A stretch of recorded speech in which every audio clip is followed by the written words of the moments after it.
Magandang araw po mga kabigas. So, share lang po natin ulit po yung ating pong short verse of the day. Nasa Roma 10:11 at TPB po, Tagalog po. Sabi dito, sinabi nga ng kasulatan, walang sino mang sumasampalataya sa kanya ang mapapahiya. So dito po, no, magandang reminder na naman po sa bawat isa na as we put our trust, no, to our God Almighty, assuredly we will not put to shame. Di ba? Hindi tayo malalagay sa kahiyan kasi ang pinagtiwalaan mo yung makapangyarihan sa lahat. Amen. No? Kanino ba tayo nagtitiwala? Saan man yan, ano man yan. No, maybe titiwala tayo sa mga tao, no?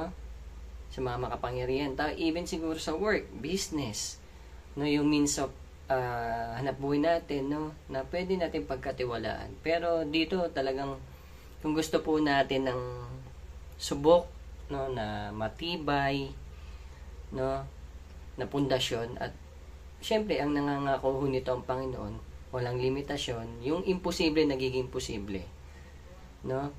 At ang pinangako niya, tutuparin niya. Amen.